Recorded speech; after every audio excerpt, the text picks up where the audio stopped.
Hey, how's it going? It's Grant with the Garden of Eder, and this is the video where we gone and replaced the tanks that were behind me. It was a 20 gallon and 2 30s. We've gone and replaced it with 16 10 gallons, basically doubling the gallons of water that we had in this rack and then in this space of area. And then also on top of the refrigerator, we had 4 tanks before. Now we have 7 10 gallons, so we have more room to mess with different types of Caridina and crossbreeding. And then the first 8 tanks up top are going to be Neocaridina, and the bottom 8 tanks are going to be Sulawesi. So we're going to start off with the Sulawesi first. We had the minerals mixing overnight. We've got all of the substrates from Carib Sea. So all we got to do is fill everything up. The system and everything else is already plumbed. Shelby had to do the entire closed loop system all by herself. I ended up breaking my ankle last week, so that's why this video kind of took a little while to get out there.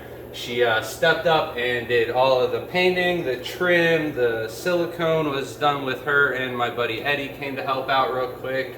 And then all the lighting and everything else she got all by herself. I only got the stand built and painted with her before I broke my ankle. So everything else after that is all Shelby's effort. So I'm introducing the video for you guys, but Shelby's going to be the one to have to put everything together and move some tanks and whatnot. So it's all going to be Shelby from here on out. Before we start with the Argonite, we got to give it a quick rinse outside before we add it to the tanks.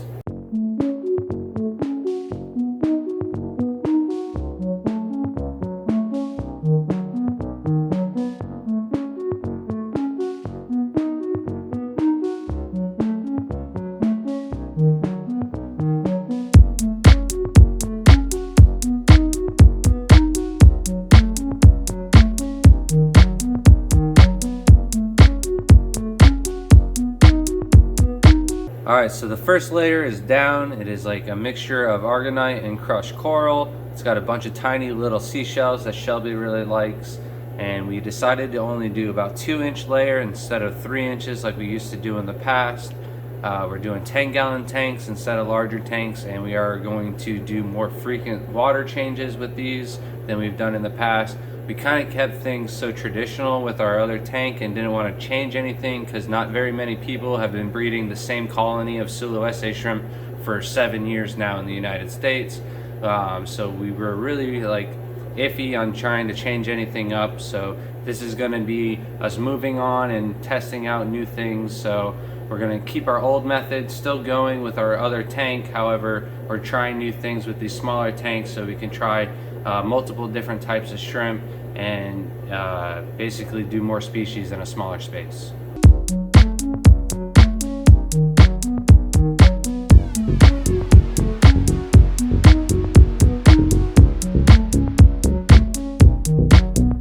So the second row we went with Hawaiian black. It's like an Argonite sand, Argolive, however you pronounce it. We're going to do 3 of these tanks for Sulawesi, and then one of them is going to be Opae Ula. Since it's Hawaiian, you got to go with it. We need a new Hawaiian Opae Ula tank anyways, so this will work out just fine.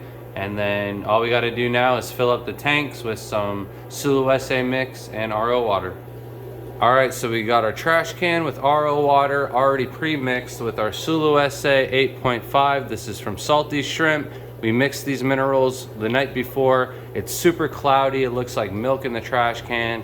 However, it's going to run for about a day and then it'll clear up. It'll give everything like a slight dust of minerals all over the place. And I just feel like that grows really good biofilm for the shrimp. There's a lot of people that don't like this cloudiness. They'll use the 7.5. A lot of people say that they should dissolve it with CO2 to avoid all of this. But I don't mind the cloudiness, and we use it just like this in our water changes in the tanks directly with shrimp in it, so it's just fine. We just wait it out and the cloud goes away and the water clears up the next day. Alright, so we got the tanks filled up except for the Opae Ula, but before we do the Opae Ula, we're going to move on to the Neocaridina. For the Neocaridinas, we're going to use the Samurai soil. This is the soil we've used in the past in most of our tanks. It stays really clean and I really like the way it looks. Kind of like an aqua soil, but it's inert.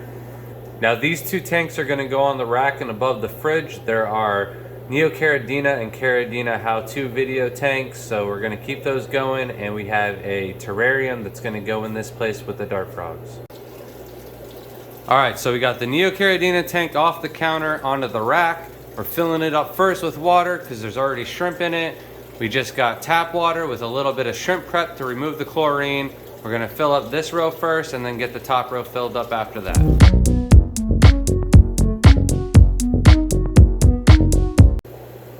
Alright, the Neo tanks are all filled up. There's a little bit of residue left over from the Sulawesi tanks. However, that's not a problem.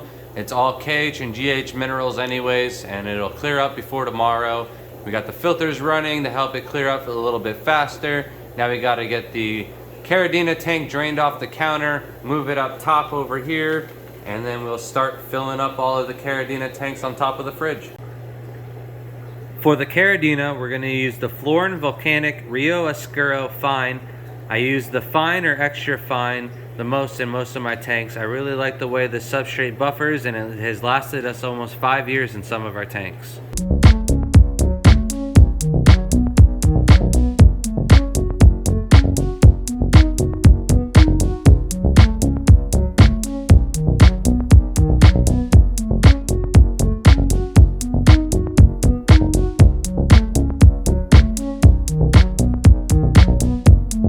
Alright, so we're filling up the Caridina tanks now. We're using RO water with the GH minerals from Brightwell, as well as some Florinbacter 1 and Florin Multi. This will help get the cycle going. There's already shrimp in this first tank that we're filling up that were on the counter, so they don't need to be through a cycle, but the other 3 tanks will need to go through 30 days, as well as the other tanks on the rack, and that will establish a nice thick layer of biofilm throughout the tank so the shrimp have a readily available shrimp food source when they are added to the tank. Alright, so all the tanks are filled up now. They're on their 30-day cycle, except for the Opae Ula tank, of course. We're going to set that aside and do its own video. That'll be the next video. We really didn't have enough RO water, and we don't have plans to set up any extra Opae Ula tanks in the future. This one and the one we have in Jaden's room, that's probably going to be it for Opae Ula tanks. And then besides that, we got to wait for our heaters to come in the mail. Cobalt Aquatics has a sale where they're clearing out all of their old version of their heaters, so we jumped on that, got a nice sale. I think it was like $19 per heater, and they're very high quality heaters. And then we've got the double polycarbonated panels. We ordered those through Home Depot. I was happy to see that the prices of 2x4s went down. They're no longer almost $7 a piece. They're like $3.50. And then also the double polycarbonated panels went from $160 per panel back down to $87. So we jumped on a bunch of those. We got enough of those ready for this rack, as well as the next rack that we're going to build around the entertainment center. And then we also have our holiday sale going on this month. You can use code TGOE20 to get 20% off your entire order. That is good through the end of the month. And then with that being said, that's it for this video, and we'll see you next time.